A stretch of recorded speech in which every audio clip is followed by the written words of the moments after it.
At first, the rumors were easy to brush off. Celebrities go through rough patches all the time, especially when legal battles and public backlash are breathing down their necks. But this wasn't just about bad lighting or a rough night. This looked deeper, and people who'd been whispering for years about Diddy's lifestyle and health suddenly had new fuel to work with. Then, just when it seemed like the chatter might fade out, everything exploded. Before we go further, hit that like button if you're starting to connect the dots, because this story's about to twist in ways nobody saw coming. The real confirmation came from the most unexpected source, not from the media, not from the court, but from a man who'd once been a quiet player in Diddy's world, an escort who went by Dave. And what he revealed next didn't just stir the pot, it flipped the entire narrative. For years, people whispered about Diddy and Cassie's relationship being more than just a messy breakup, but no one expected the truth to hit like this. When Clayton Howard, better known as Dave in certain circles, filed a lawsuit, he wasn't just naming names, he was painting a disturbing picture of what went on behind Diddy's closed doors. According to him, he wasn't just brought in for entertainment. He says he was drugged, manipulated, and tossed into a toxic web of control and exploitation that left him physically and emotionally damaged. Dave claimed that Cassie forced him to take ecstasy, pressured him into unprotected sex, and allegedly gave him an STD. But the trauma didn't stop there. He described being ordered to engage in degrading acts for hours on end, to the point that his skin started peeling and scabbing. And while some tried to dismiss his claims as just another lawsuit chasing headlines, the real kicker came when investigators found messages between Cassie and Dave buried in her phone records. Messages that showed they'd met up in the early hours of the morning, followed by a simple, chilling text from Dave just 6 hours later. "Thanks, LOL." That one word, thanks, carried the weight of something unspoken, something dark. And suddenly, everything started to click for people watching from the sidelines. This wasn't just a scandal. This was confirmation. If you haven't already, make sure you're subscribed, because the next name tied to this story will leave you completely speechless. From that point on, the narrative took a sharp left. Whispers turned into conversations. Conversations turned into headlines. And Dave? He didn't stop there. He had more to say, and the next drop was about to send shockwaves through the industry. Once Dave's lawsuit hit the public eye, the internet did what it does best: dig. But before fans could fully process what he'd already revealed, new whispers started flying. According to several insiders, Dave had even more dirt, and it came in the form of a so-called list. A long, messy, career-shaking list of celebrities who were allegedly exposed to something way worse than just Diddy's wild parties. We're talking about STIs. And this wasn't just some anonymous spreadsheet floating around online. It was names. Big ones. The kind of names that make you pause, scroll back, and wonder how deep this really goes. The first to pop up? Saucy Santana. Now, Santana's name had already been thrown around in shady circles before, but when it came back up in connection to this, people paid attention. That's because not long before the list started making noise, his ex, a known personality named Chef D, went on an unhinged rant on social media. And it wasn't vague either. He didn't just throw shade, he came with allegations. He accused Santana of having an STI, said he had receipts,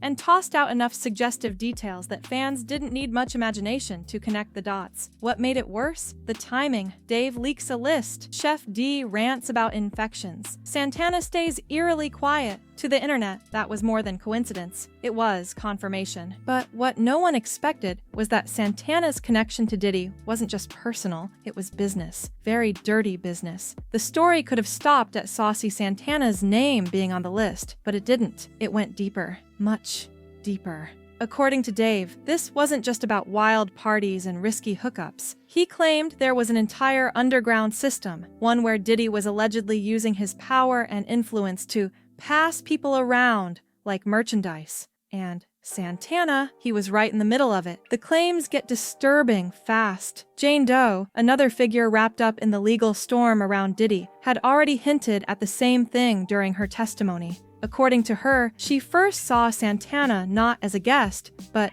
as an escort. Not just someone attending the freak-offs, but working them. Paid to entertain powerful rappers, industry moguls, and whoever else was in Diddy's orbit that night. Then it happened again. Another freak-off. Another run-in with Santana. Same setup, different host. this time a major rapper with his own loyal fan base and massive platform. Jane Doe's story aligned perfectly with Dave's. Santana wasn't just close to Diddy. He was allegedly being pimped out to Diddy's circle of elite insiders. And if that sounds outrageous, remember, in Hollywood, the lines between pleasure, business, and manipulation have always been dangerously thin. When powerful men throw private parties with high security, no cameras, and NDAs thicker than a novel, anything becomes possible behind those doors. But just when fans thought the scandal had peaked, Dave dropped another name. And this one? It shook the internet to its core.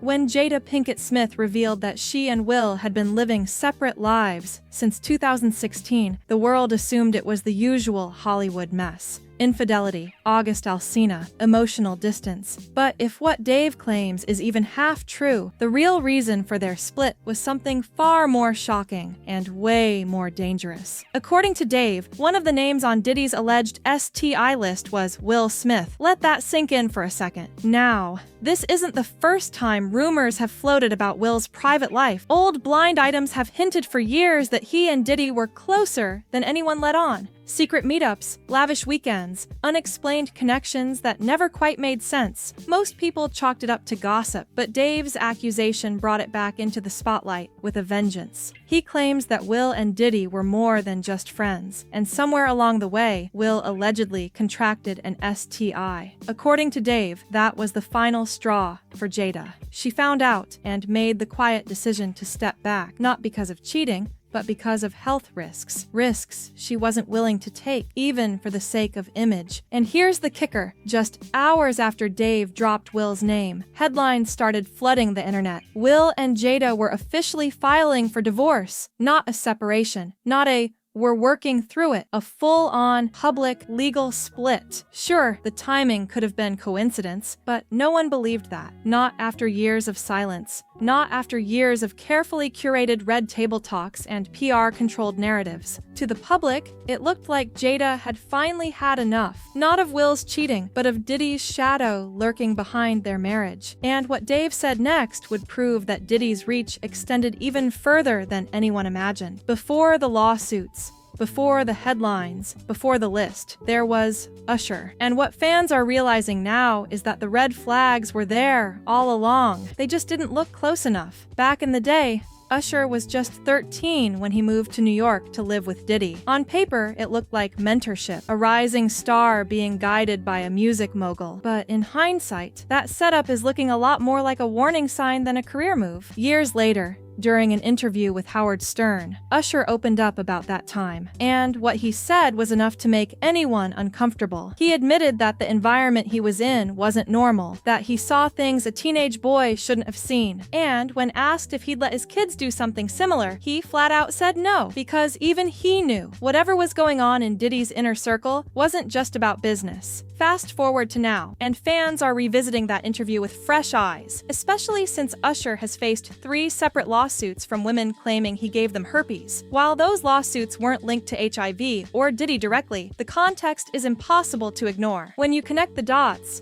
a teen living with Diddy, lawsuits over STIs, public discomfort about that era. It all starts to feel less like coincidence and more like part of a disturbing pattern. And now, with Diddy back in the headlines, people are asking the question that's been haunting Usher's story for years. What really happened during that time? And did he leave Diddy's world carrying more than just trauma? Because when the same names keep showing up, it's no longer just a rumor. And the next name on the list? It's one that fans kind of expected. But even then, the details were way more explosive than anyone imagined. If there was one name on the alleged list that didn't surprise people, it was Meek Mill. But that doesn't mean the details weren't straight up outrageous. It all started with a blind item, vague but juicy, hinting at a well-known Philly rapper who used to date Nicki Minaj and allegedly had a secret hookup with Diddy. The internet didn't even blink. They knew exactly who it was pointing to. And when Lil Rod, Diddy's former producer, started dropping cryptic messages, the tea boiled over. Meek could have played it cool, could have ignored it, but instead, he jumped online and started ranting like his phone was on fire. He fired off tweet after tweet denying drug use, blasting industry dudes, and basically confirming that the rumor hit a little too close to home. He said things like, "Nobody would ever approach me about gay activity," and claimed he he was always surrounded by his real friends, never alone with industry types. But the more he tweeted, the more people side-eyed the whole situation, because just as his denials were flooding the timeline, so did a video. It showed Meek poolside with Diddy, and no, there wasn't anything explicitly sexual about the clip, but the body language,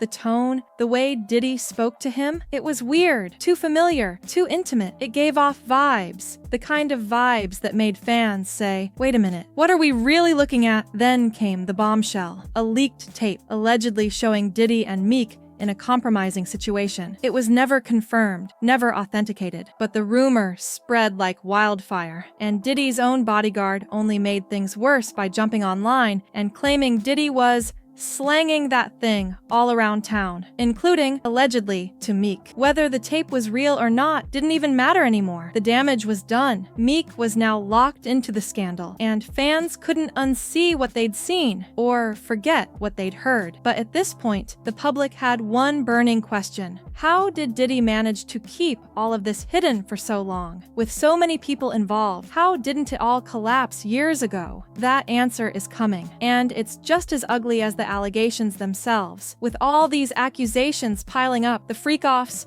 the lawsuits, the leaked names, and the STI rumors, one question keeps coming up again and again. How? How did Diddy manage to keep this buried for so long, especially when it involved so many people, so many moving parts, so many potential whistleblowers? The answer, according to insiders, is twofold: money and fear. Multiple sources claim Diddy maintained a secret slush fund, strictly for the purpose of keeping people quiet. We're talking hush money, big stacks handed over to escorts, lovers, bodyguards, and even medical professionals to keep stories from ever seeing the light of day. If someone started talking, the money came fast. If they didn't take the bait, that's when the threats allegedly started. According to a doctor who used to be loosely affiliated with Diddy's circle, the manipulation ran deep. It wasn't just about intimidation, it was psychological warfare. He'd allegedly isolate people, control the environment, then offer them favors, drugs, or cash to keep the silence. If someone tried to walk away, Diddy would make sure they lost access, protection, and in some cases, their entire lifestyle. That's why so many people stayed quiet, not because they wanted to, but because they felt like they had to. And when you combine fear, shame, addiction, and power, you get the perfect storm of manipulation, a web so tight that people didn't even realize they were caught in it until it was too late. But now that lawsuits are mounting and old secrets are finally slipping through the cracks, that web is starting to unravel. And Diddy? He's running out of places to hide. So here we are. From alleged STIs and freak-off parties to hush money and secret Hollywood hookups, the cracks in Diddy's empire are no longer rumors. They're gaping wounds. And if what insiders are saying is even half true, there are still more names, more victims, and more dirty secrets waiting to come out. The bigger question now isn't if more people will speak up, it's when. Because once the silence breaks, the flood never stops. But what do you think? Is Diddy's time finally up, or will he find a way to wiggle out once again? Drop your thoughts in the comments. And if you haven't already, check out the next video. What's coming next will blow your mind. They say your body speaks before your mouth does. And when Diddy showed up in court looking like he hadn't slept in weeks, people instantly knew something was off. His usual swagger? Gone. That signature smirk? Nowhere in sight. Instead, he looked pale, worn down, and strangely fragile for a man who's always tried to project power. The internet didn't hold back either. Social media lit up with speculation. Was it stress? Was he ill? Or was something way more serious going on behind the scenes?